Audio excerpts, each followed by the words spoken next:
All right, good morning, everyone. Thank you so much for joining us today. We have a nice turnout here in Wilmington. I thank you for joining us today. As I was walking around downtown this morning, I can't help but remember a friend of mine who's passed away. We used to come to Thalian Hall out here and see shows, and she goes, "I love Wilmington. It smells like salt air and old money." And so I'm here today to help you find some new money and bring some new money into Wilmington, and I hope that we can make this both entertaining and informative to you. Thank you for those who are joining us virtually today. What is on our agenda is we're talking about BRIC and FMA. We're talking about the non-disaster grants that are available from FEMA and administered through the North Carolina Department of Public Safety. Our agenda today will consist of just briefing those two programs for those who are new, or maybe talking about something that might be new about the program. And then we'll talk about how you're going to apply, because that does have a new system, a new grant management platform called FEMA Go.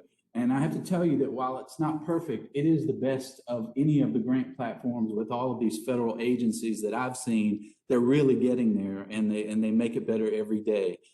Then we're going to sample a work plan. We're going to just talk about the deadlines that are coming up and some things that you might want to do to prepare for your grant application. And then I want to do something unique at the last of it, and that is look at a couple of winning grant applications as well as some losing ones, and see if we can pinpoint some things to help you win the money for next year. So, you know, I say, why are we here today? Why do people care to sit for an hour and learn about this? Because you know what? North Carolina won $27 million this past year, which I'm very proud of. It was 7th in the nation as far as the amount awarded, and 2nd in the region, only behind Florida. So our projects were very well thought out, and we just want to work to make those even better this year. And we think that because the money is increasing, that we stand to increase on our take for BRIC 2021. If you look at the 6 projects that won in BRIC, and when I say won, I want to give a disclaimer with the asterisk at the bottom. The official status is selected for further review, so the check has not been written yet. But we feel confident in the fact that they only selected for future review $500 million worth of projects. So they obviously didn't pad it in the expectation that some are going to fall out. So hopefully these 6 are going to actually come to fruition. And we're going to look at those a little more closely here in a minute. Where does that BRIC money come from? It is a 6% of the post-disaster grant funding estimate. It's a line item that comes out every year. But what's unique about this year, we do have a new administration that has infrastructure as a key buzzword, and that is doubling. So we're going to have $1 billion in BRIC this year. So we can only anticipate that maybe the amount that North Carolina gets, if we put through good projects, could stand to double. For those been around a lot longer than I have in this, I want to say that this was called the Pre-Disaster Mitigation PDM before. They changed it to BRIC and sort of did an overhaul of that program. And it's all based around the lifelines. There are 7 of them. I think that the people who are in the audience today are probably hard-pressed to find a project that they're working on that doesn't satisfy at least one of these lifelines. But you want to make sure that you tie into as many as possible. The guidelines really state that they have to tie into the guidelines, and hopefully more than one, or to the lifelines. And I'll show you a breakdown here in just a moment of what those lifelines consist of, in addition to the 7 that you see at the bottom. This slide came out of a new workshop that we saw from FEMA, and there's a couple of things that I don't think we quite understood last year just from the NOFO that I'd like to share with you. That $500 million, this was the breakdown. It was about 4%, 20 million, that was a tribal set aside. I'm sorry to say that North Carolina had 0 tribal applications. We did have 1 from the Lumbee tribe.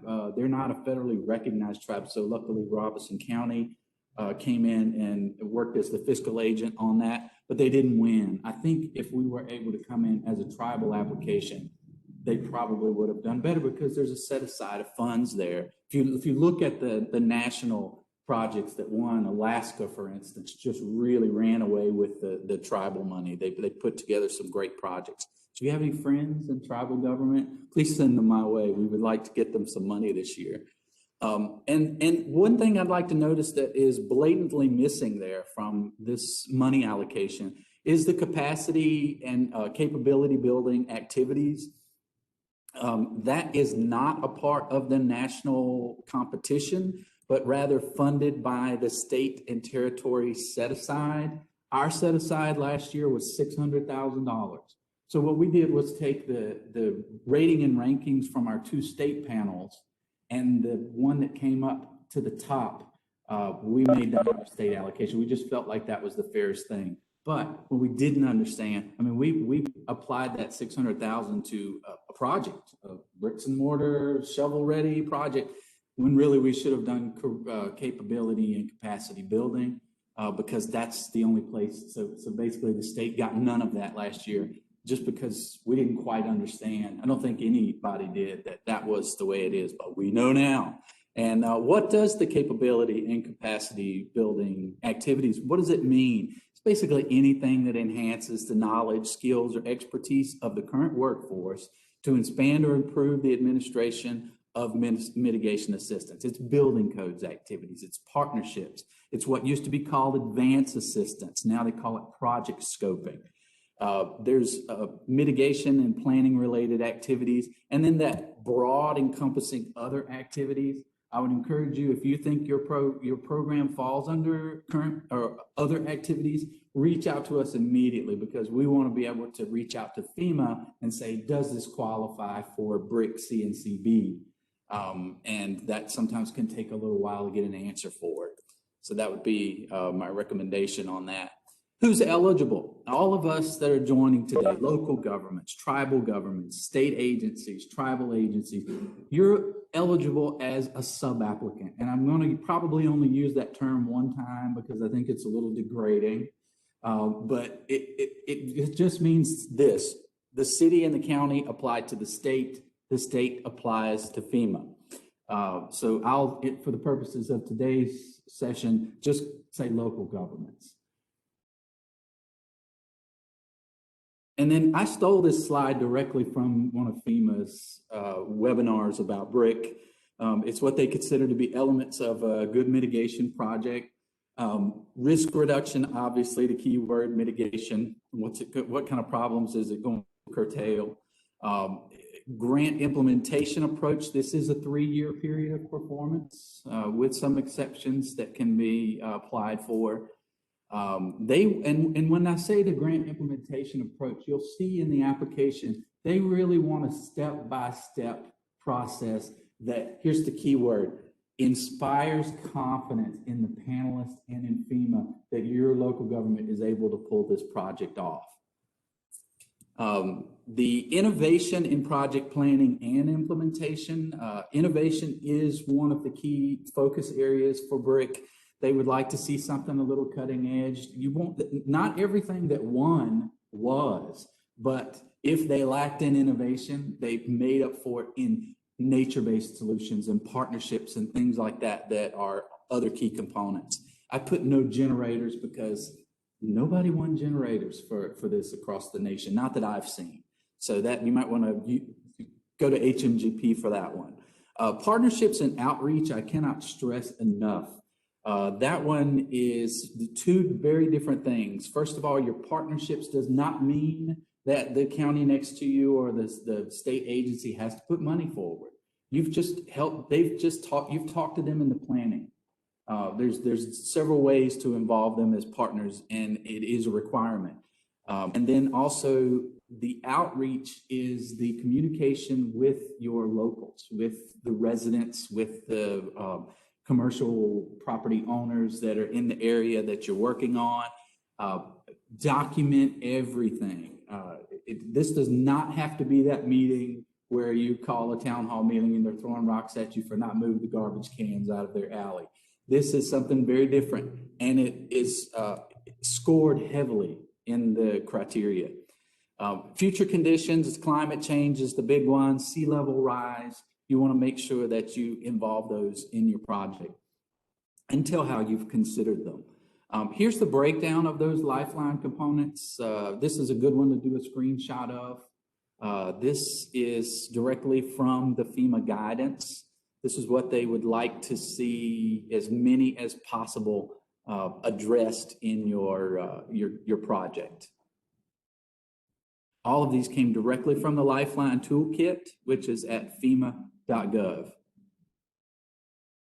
Touching just briefly on FMA, flood mitigation assistance grants are same deadlines, same process that I'm going over with you for BRIC, but to quote the director of that program, the main thing that distinguishes FMA from BRIC is that it directly is tied to reducing losses in the NFIP program. And FMA can also include sub-applicant residential projects, and you're going to see in the two that won in North Carolina, that's what they are. They're HMGP projects that came in. Sometimes they will. You can get things through an FMA that you might not be able to get through in HMGP. They do require a repetitive loss or severe repetitive loss designation from NFIP. And what does it cost the local governments? That is a question that your local council is going to want to know. Basically, it's a 75-25 split. That 25 can come from anywhere other than federal sources. It can come from an agency that is funded federally. That's not a problem, as long as they have some sources of income that are not federal. There are some exceptions, like with FMA, for instance. If it is repetitive loss or severe repetitive loss property, it'll go to 90-10 or 100%. And then also there's something called small and impoverished communities. And that is classified as population being under 3,000 and the average per capita income less than 80% of the national average per capita income. So there were only two that we had last year that were small and impoverished communities. I definitely know one is not going to fall in that category, but here's the cost split. So taking a closer look at the winners from last year, first of all, in that state allocation, the city of Morganton, that project scored very well. They had a large overmatch. It was a $4.8 million project. They were only seeking $600,000 for just a general pump station rehab.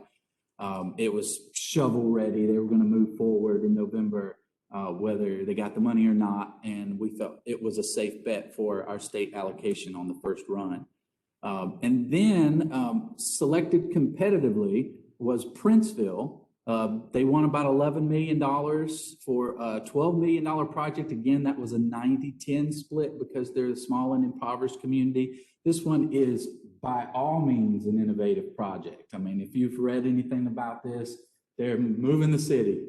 The levee broke and it continues to cause problems for them. And they've done all kinds of studies with other agencies, and they're just picking up, moving a couple exits down, building a whole new town. They have funding already for things like the city hall and the firehouse and that sort of thing. And they were looking for the infrastructure for those 53 acres to move those residents out of the floodplain. Great project, large undertaking. In the city of Duck, we're out here on the coastal areas. I don't know if Joe Hurd is joining us today, but he is the epitome of old Southern gentleman. Sorry about the old part, just Southern gentleman. But he worked so hard on this project, and I'm so glad they won. It was $1.8 million that they got for some NC-12 improvements, which, as you know, are much needed. Here's something I'd like to point out about this one. This was a great opportunity for a partnership. The county directly to the south of them also wanted to do some NC-12 improvements right up to the county line. It joined right up to what Joe Hurd was doing, but they were not able to put together a partnership. And I think that they would have won collectively had they been able to do that. Instead, you're going to have improvements that stop at the county line marker, which is unfortunate. Then in Hickory, big winners. They have two projects that won about $5.4 million for a wastewater treatment facility being constructed there. And then also they have another $3.5 million that is scheduled to be awarded for another pump station and flood benching around the Snow Creek area. And let me say something about the Hickory projects. Not particularly innovative. They did include some nature-based solutions which helped them with their score, but their grantsmanship was impeccable. Whoever wrote their grant did a wonderful job. So it scored great in the state panel, and the state panel determines the prioritization that we offer to FEMA. And let me share this. When you look at those 6 winners in BRIC, 1, 2, 3, 4, 5 were the top 5 slots in the state prioritization. So does that mean that FEMA took that into account and tried to award our top priorities? Or does it mean that the federal panel found the same strengths and weaknesses in the grantsmanship that we found at the state level? Don't know the answer to that. But I am going to talk about the one that was farther down the list that won and see if we can figure out what it was about that made them a strong project. This is it. Lumberton, 17th in the state prioritization list, and they won the money, resulting, it came out of those 2 review panels, and our consultants that we hired at the state found some problems in their BCA, which I know a lot of you experienced, and they were able to correct those and get that data that was compliant with FEMA's BCA requirements, and that ended up getting them the money. It was just a stream restoration. I would say that as I look closer at the Lumberton project, I think one of the things that made that attractive to FEMA is it's a dustpan for other HMGP projects. It's things that had acquisitions that had fallen out of HMGP for various reasons. They wanted to go back and say, hey, we want to clean those up. We want to go ahead and acquire those, and then connect it with a trail, with an 8.5-mile trail system around the city that connects all of these public lands that we've made from HMGP projects. Great, good work. And a lot of federal agencies you'll see really like it when you're leveraging past grants for current applications. Here's our FMA grant winners, 12 elevations and 10 acquisitions out of Columbus and Beaufort County. Can somebody check that door, please? There was a lady making sure that's open. Thank you. And here is how to apply. Let me go back to that just a second. Beaufort County and Columbus County, $1.5 million going into each one of those 4 FMA grants. We only had 4 FMA applications, whereas we had 33 that went all the way through to the FEMA submission in BRIC.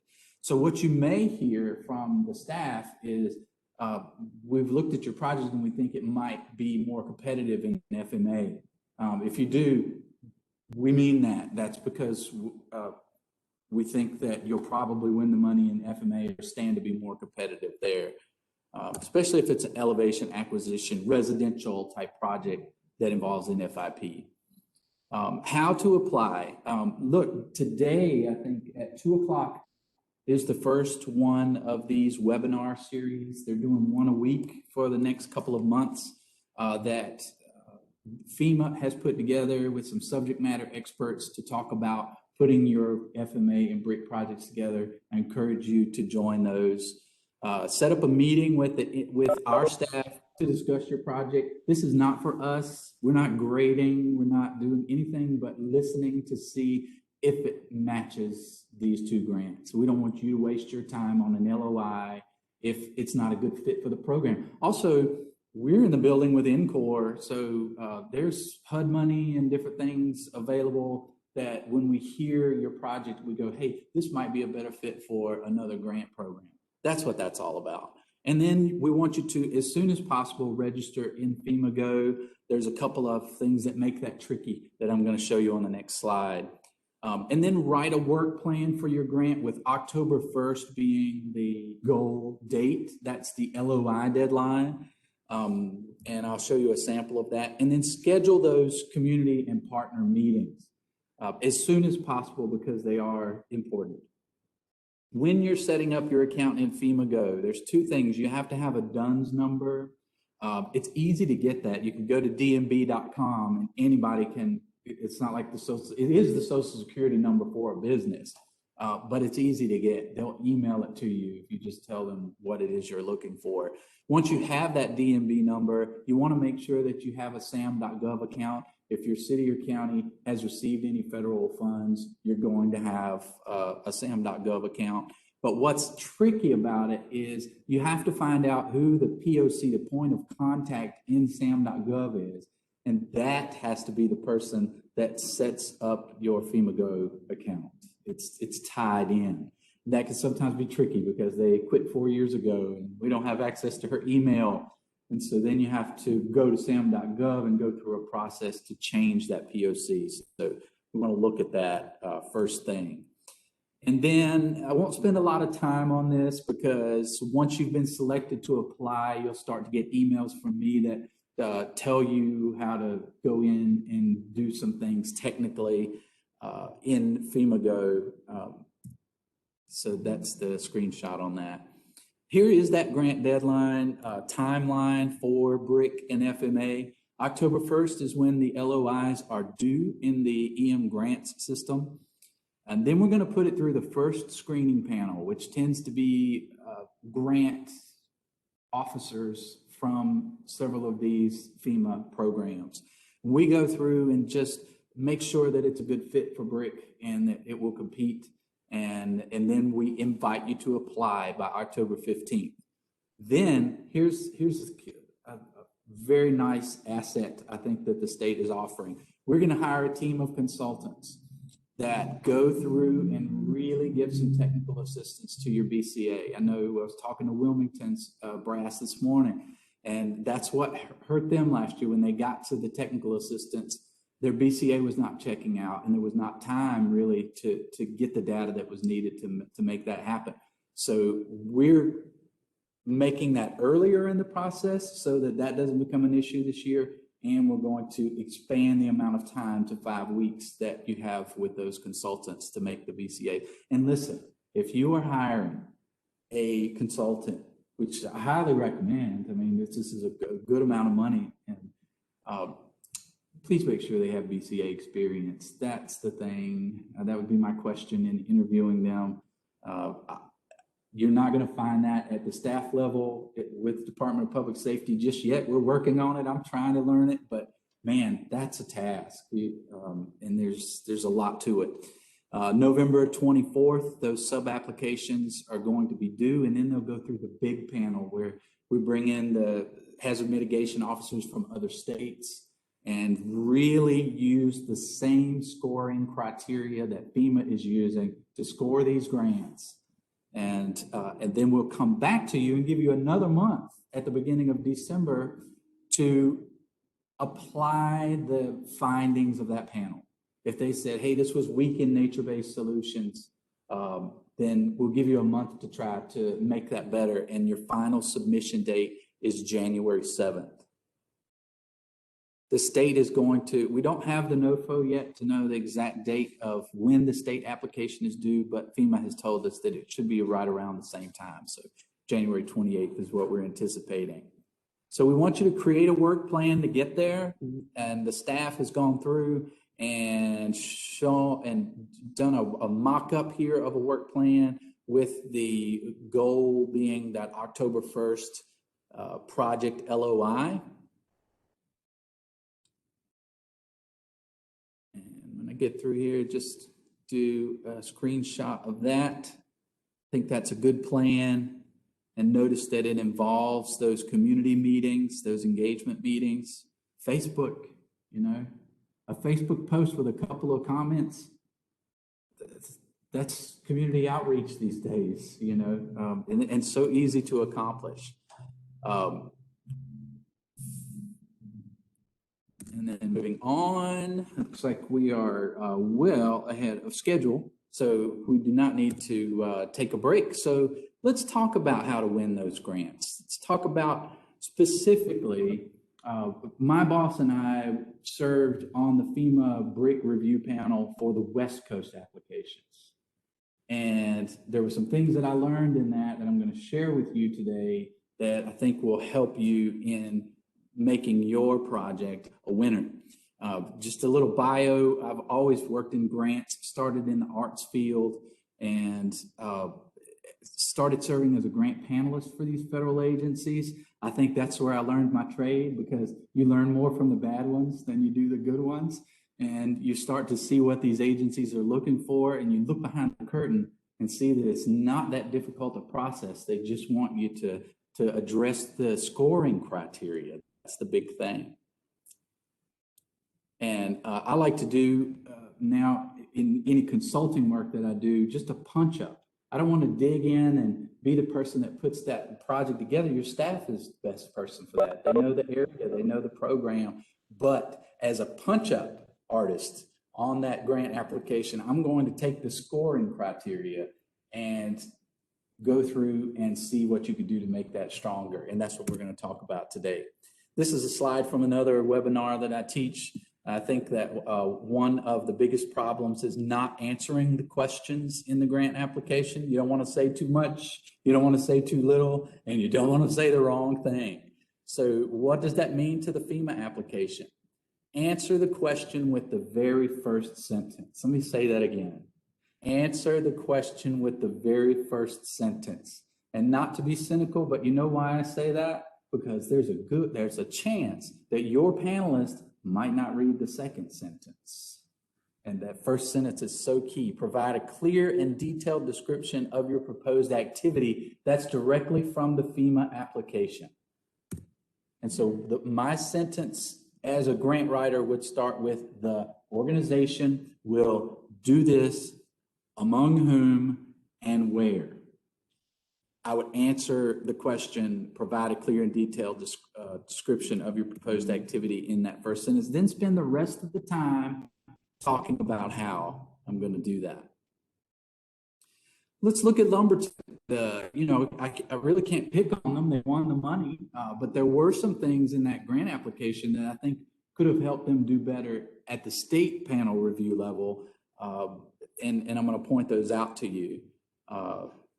Provide a clear and detailed description of the proposed activity. You'll see this is a screenshot of the PDF from the FEMA Go application.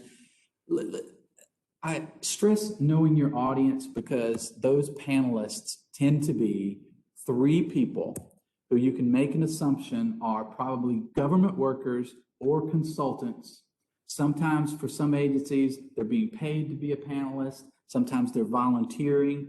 Human nature says that they're lazy readers. No, everybody's going to skim. It's what we do now.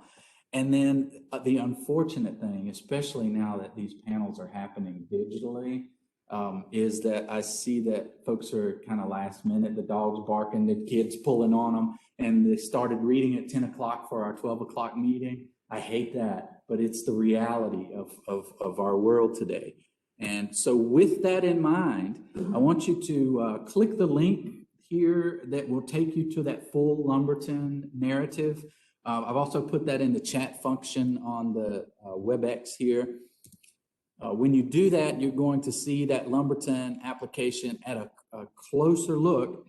And I've pulled that for those in the room today. Specifically, they did not get to their clear and detailed description of the proposed project until 3 pages in. They started with the history from Hurricane Matthew and blah, blah, blah. You really had to read to find out what it was they were going to do. And what they're doing is they're acquiring 4 properties to connect a chain of nature-based infrastructure projects across the city. So if I had done a punch-up on this, which I, as a staff person, did not do last year because we didn't want to give anybody a leg up over the other, the city of Lumberton will complete the multi-year Lumberton Loop project by acquiring 4 properties that missed prior HMGP rounds and connecting a chain of citywide nature-based infrastructure projects. I would have said that in the first sentence. Then there was nothing wrong with the rest. But go and catch it in the first sentence. And here's why. because knowing that audience, you want to write it for the reader. You perform for the audience. Keep the narrative simple and the attachments complicated. Does not sound like a old Southern preacher here. Hello. Keep the narrative simple and the attachments complicated. And here's why I say that. I can't tell you, Department of Labor, Department of Health and Human Services, all of these federal agencies, how many times as a panelist I sit there and the panelists have to agree, they have to have a consensus on your score. So if one gives you half points and one gives you full points, they'll say, okay, let's talk about it. And then the one person that gave full points goes, oh, I found it in the attachments. Then we don't have time to go digging in those attachments to find out whether that's the truth. They go, oh, well, that was in the attachments. You know, so I think the attachments are a good place for you to strengthen your application and refer to it in your narrative. And I'm going to show you in our Cadillac grant here how to do that. FEMA Go does have some formatting limitations, and that is that when you go to look at this after you've entered your information, it's a PDF. That's also what the panelist is going to be looking at. And the PDF looks like this. Here's that Lumberton grant. Everything is in bold, and it doesn't even offer the benefit of paragraph indentations. It's like, I didn't put it in like that. It's one big run-on paragraph. So what can we do? Work with it. Do the best with what you have to work with. So what I would recommend is to catch the eye of the reader with occasional capitalizations. If you have, I don't know if Onslow is joining us today, but they have their water district is called Onwassa. And when I went back and talked to them about how to strengthen their grant, I encouraged them to take out some of those Onwassa. Onwassa did this, Onwassa, because that's capital letters. And my eye at glance automatically goes to those capital letters. I think your capital letters should not be the name of the organization. It should be the buzzwords that are in that NOFO that the scoring person is going to be looking for. This is what we capitalize. The NOFO lingo. Your highlighter as a grant writer is your best asset when you're looking at guidelines or notice of funding opportunity. Go through, if it has to do with money or budget, I highlight it in green. If it has to do with programmatic, I highlight it in yellow. So that when I write that grant and when I punch it up later, I go back and use those. Remember we were talking about panelists? Those panelists will, in their conversation, trying to come up with a consensus for your grant score, they'll search those buzzwords. They'll do a search for nature-based solutions, and they'll go, well, I see here on page 8, they did talk about nature-based solutions. So if you don't put them in the grant application, you're doing yourself a great disservice. So those are the magic words, and you find those in the funding opportunity, which is going to be arriving sometime in August. So this is a screenshot of the scoring criteria, the evaluation criteria. So when I say use the buzzwords, use the ones from the evaluation criteria, because that is what the panelist is going to be looking for. The one on the left, the technical evaluation, that's 100 points. That one doesn't even go through a 3-person panel. That just goes through FEMA staff. So they go through and say, is this, did they involve one or more lifelines? 15 points for that. Did they incorporate nature-based solutions? Building codes. I don't know if Chris Cruz is joining us today, but he's going to talk a little bit about that and making sure that you're compliant. Look at the point score and the technical criteria for that. 20 points for the 2015 and 2018 building codes. The BCEGS, making sure that we get those 15 points of having a rating of 1 to 5. Your planning person will know what I'm talking about here. And then if we didn't have anybody who went for advanced assistance, I know that's something that we would like to try to steer you towards in these meetings that we're asking you to have with the staff, because you do get 10 points for maybe pushing the project till next year, and this year just go for advanced assistance, and then you have a leg up the second year. The increased non-federal cost share, I'm still on the left-hand side of the technical evaluation criteria. Listen, They don't say it has to be 5%. They don't say it has to be 50%. So if I was putting this grant project together and I had a 75-25 split, I'm going to throw another $1,000 in the share column to make sure that I get those 5 points. It's easy to do, and you want to make sure you have what's called an overmatch. And then the small and impoverished community, you can't do anything about that. You either have it, or you either are one or you're not.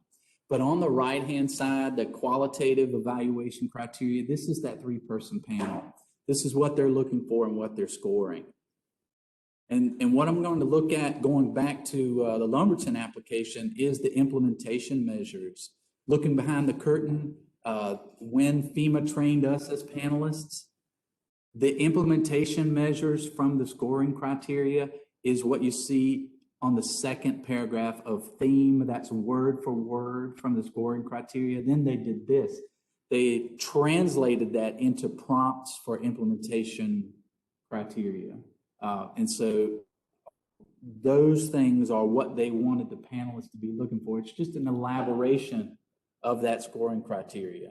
And so as a panelist with 15 points at stake in this category, I can either give them full points, I can give them half points, or no points.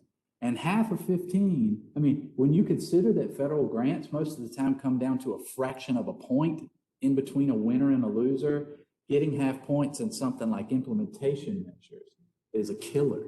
So, and what the panelist has to then do is write a weakness statement. If I don't give you full points, I have to say, here's a weakness statement. Here's why I took those points off.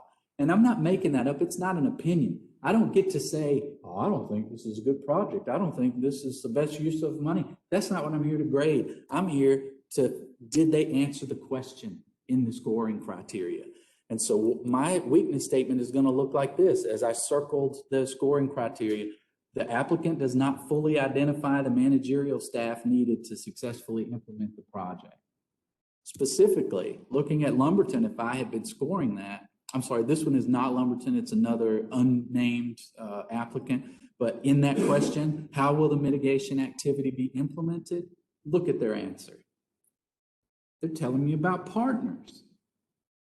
And there is nothing that inspires confidence in that one sentence that they're going to be able to pull off that project. There's no attachment referred to. So as a panelist, you know, I've got to say all of these things. What technical and managerial staff was mentioned here, you know? It's a no-pointer. So just answer the question. And so just to offer another example, this time we're looking at the future conditions criteria. The sub describes how the project will anticipate future conditions like climate change and sea level rise. And they'll cite data sources, assumptions, and models. These are those emails that your friends and colleagues are sending around all year. Hey, did you see this article in USA Today? Save it, because that's going to be fodder for your future grant applications. And when I look at this evaluations page, this is your last page of the evaluation grant of the grant application that you're going to be doing. I think it was a bit misleading that it's all check boxes, yes, no, what's the year of your building code, and then you get down to the bottom, and a lot of people treated those last 2 sentences like throwaways, and they gave us 1 and 2 sentence answers. There's 35 points worth of scoring criteria in the qualitative review process just in those last 2 sentences. So if you're only offering 1 sentence there, you're not giving the panelists what they need in order to score. This is a closer look. Discuss how anticipated future conditions are addressed by this project. And they said, the initiative anticipates that the storm events will continue to become more frequent and severe and aims to better address stormwater flooding and tidal overwash to allow for continued development of our small island town. Well, that's great. Where's the data? Give us that data. That 1 sentence, I'm afraid, would not cut it. There's the scoring. There's the screenshot of the training that was given to the scoring panelists from FEMA and what they're looking for in criterion number 2, future conditions.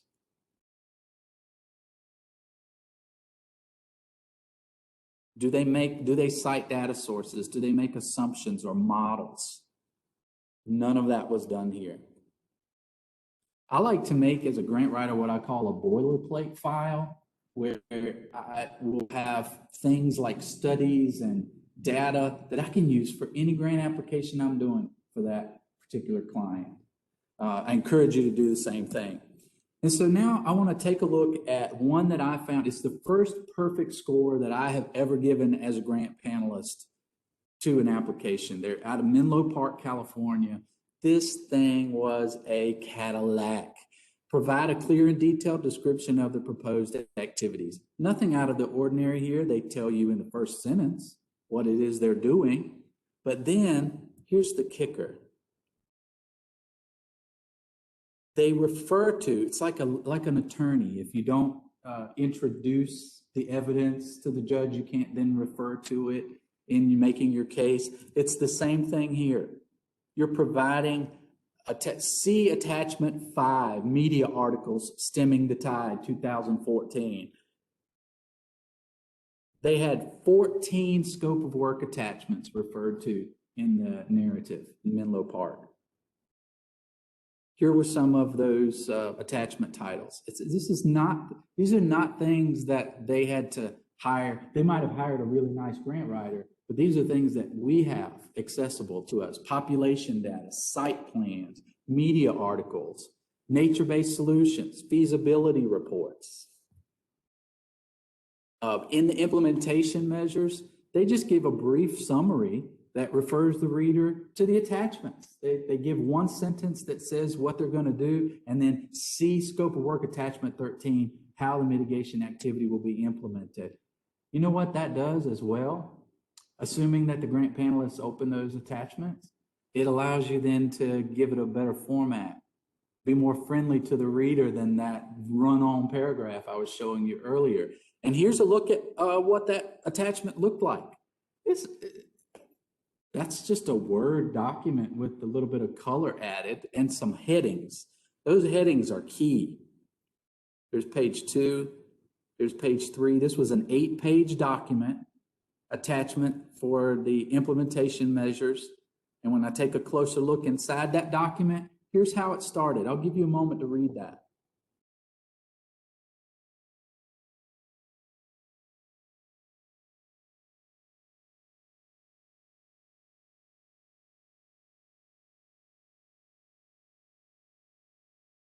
They say in paragraph 3, the project partners have recently successfully implemented similar projects in the local area. That's from the scoring criteria.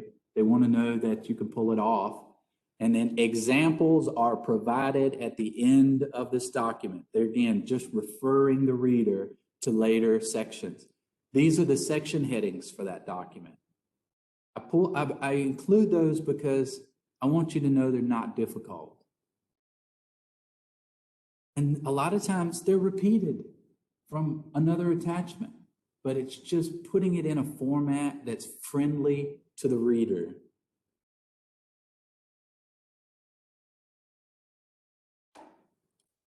And then looking at another one of the scoring criteria, leveraging partners.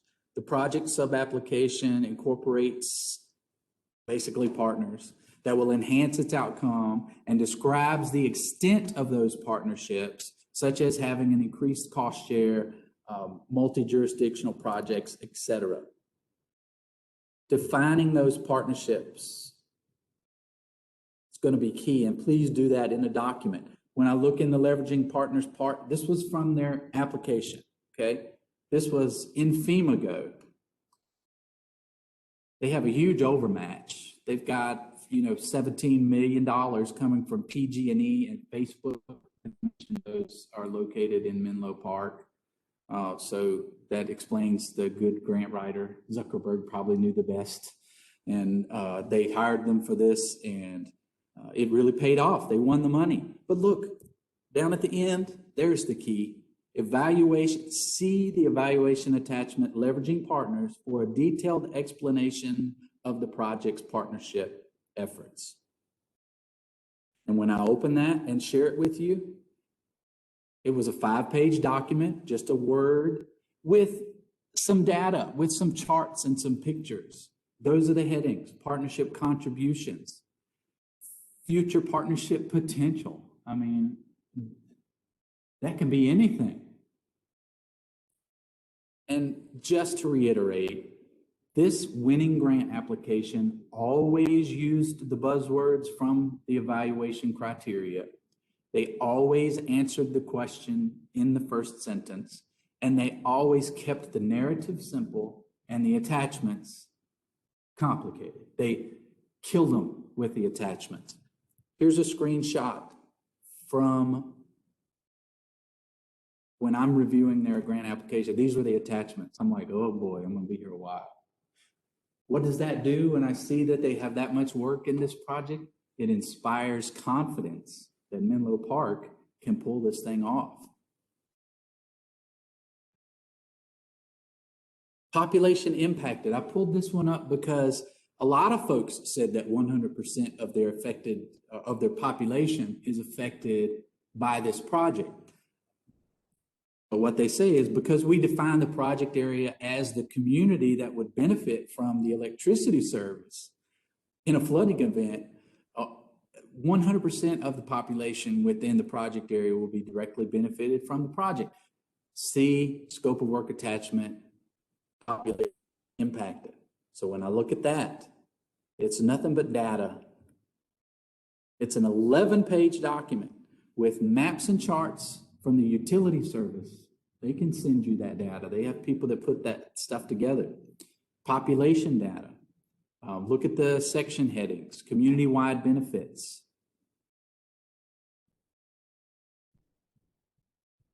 They talked about vulnerable communities.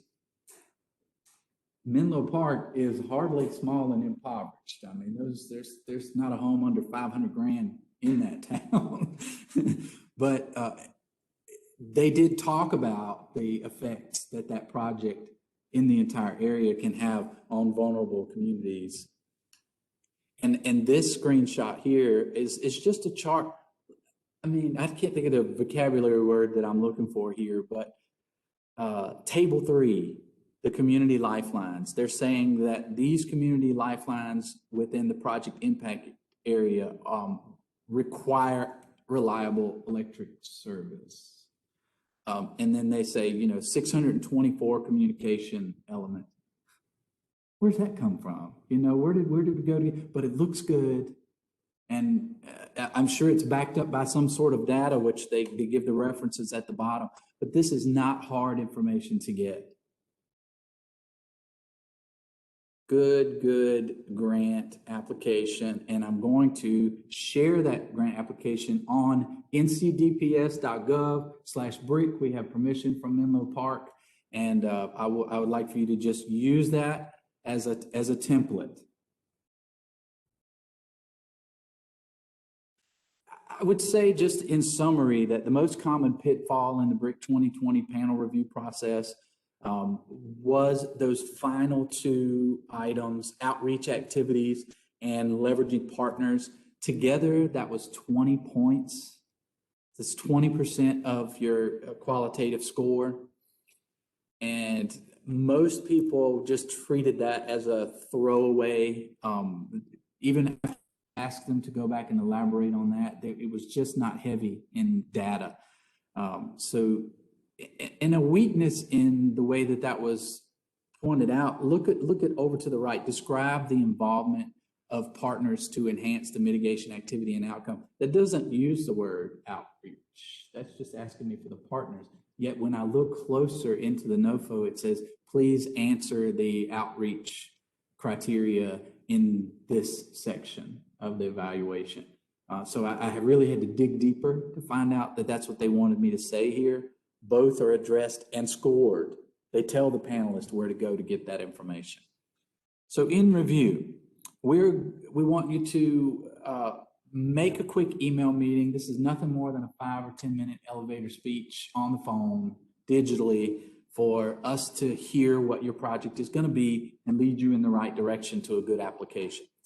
Get that FEMA Go done. get the work plan done, schedule a community and partner meeting first thing, and then the 2 o'clock BRIC webinar today. My email address is in the bottom right. When you have those community and partner meetings, be sure to articulate the roles, because that's something you're going to want to include in your application. Once again, screenshot, target date, October 1st.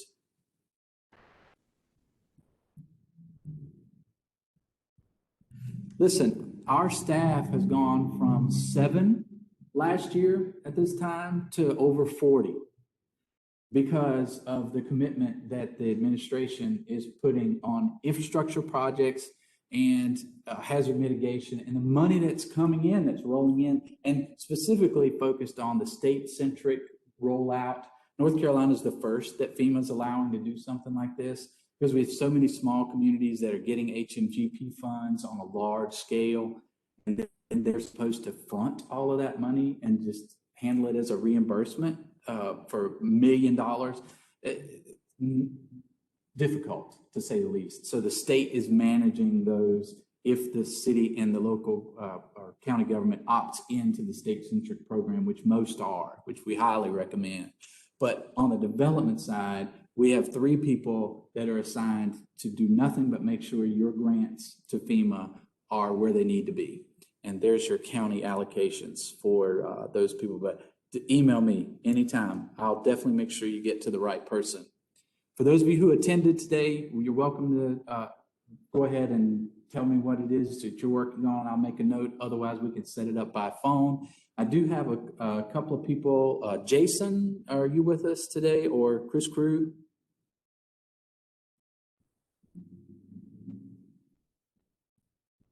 If not, and I don't hear those gentlemen. Which Jason Miles? Oh, I'm sorry. No, Jason Pleasant, the development supervisor. Okay. Sorry, I'm a little limited on my technical capabilities here. But anyway, I was just going to throw it to him and see if there was anything he felt like I missed. And if not, I just want to give you a quick password so that when you connect with us, it lets us know that you attended either in person or virtually these webinars. They are going to be put on our website. The password is catfish. If you want to use that awkward word in the conversation or in the email somewhere, it tells me that you've done your homework, you cared enough to attend the workshops, and that's important, and we want to know. So with that, we'll end the meeting, and I thank Wilmington for the hospitality and look forward to your application.